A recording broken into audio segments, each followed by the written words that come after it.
আসসালামু আলাইকুম প্রিয় দর্শক, স্বাগত জানাচ্ছি লালমনিরহাট নিউজ 24 অনলাইন সংবাদে। দর্শক, পুরো সংবাদে সাথে রয়েছি আমি শেখ আনিসুল রহমান রাজীব, আপনাদের সাথে লালমনিরহাট নিউজ 24 অনলাইনে।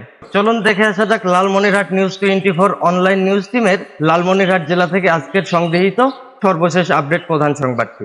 লালমনিরহাটে দুদকের দুর্নীতি প্রতিরোধ ও জনসচেতনতা বিষয়ক র্যালি অনুষ্ঠিত। তথ্য ও ছবি সংগৃহীত। লালমনিরহাটে উন্নয়ন, শান্তি ও নিরাপত্তার লক্ষ্যে দুর্নীতি প্রতিরোধ ও জনসচেতনতা বিষয়ক র্যালি অনুষ্ঠিত হয়েছে। আজ বৃহস্পতিবার জেলা দুর্নীতি প্রতিরোধ কমিটির আয়োজনে এ দুর্নীতি দমন কমিশন দুদক কুড়িগ্রাম সমন্বিত জেলা কার্যালয়ের সহযোগিতায় জেলার প্রাণকেন্দ্র মিশন মোড় থেকে একটি র্যালি বের হয়।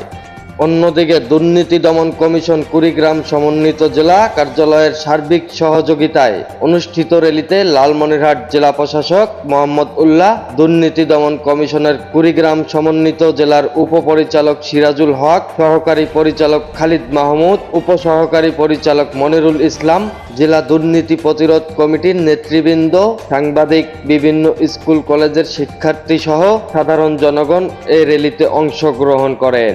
এ সময় জেলা প্রশাসক মোহাম্মদ উল্লাহ সাংবাদিকদের বলেন, পৃথিবীর সব দেশেই কম বেশি দুর্নীতি রয়েছে এবং লোভ ও অতিরিক্ত ভোগের আকাঙ্ক্ষা থেকেই দুর্নীতির উৎপত্তি হয়ে থাকে বলেও জানান তিনি আরো বলেন, ব্যক্তিগত লাভের জন্য সরকারি দায়িত্ব পালনের বিধিবিধান ও কর্তব্য থেকে বিচ্যুত হয়ে কাউকে কোনো সুবিধা দেওয়ার নামই দুর্নীতি। প্রিয় দর্শক, লালমনিরহাট নিউজ 24 অনলাইন নিউজ টিমের আজকের লালমনিরহাট জেলা থেকে সর্বশেষ আপডেট প্রধান সংবাদটি আপনাদেরকে জানিয়ে দিয়ে এখনকার মতো বিদায় নিচ্ছি। আবারও প্রতিদিনের মতো আগামীকাল রাত 10টা 1 মিনিটে লালমনিরহাট নিউজ 24 অনলাইন নিউজ টিমের সংগৃহীত লালমনিরহাট জেলা থেকে সর্বশেষ প্রধান আপডেট সংবাদটি আপনাদেরকে জানাতে সরাসরি সংযুক্ত হব লালমনিরহাট নিউজ 24-এ। আমি শেখ আনিসুল রহমান রাজীব। ততক্ষণ পর্যন্ত ভালো থাকুন, সুস্থ থাকুন, সতর্ক থাকুন, কারণ আপনার প্রতিবাদের ভাষা জানা থাকলে যে কোনো সময় যে কোনো দিক থেকে বিপদের তীর ছুড়ে আসবে আপনার দিকে। এখনকার মতো শেষ করছি। আসসালামু আলাইকুম, খোদা হাফেজ। Sheikh Anisul Islam Rajib, Lalmonirhat news 24 news desk, Lalmonirhat.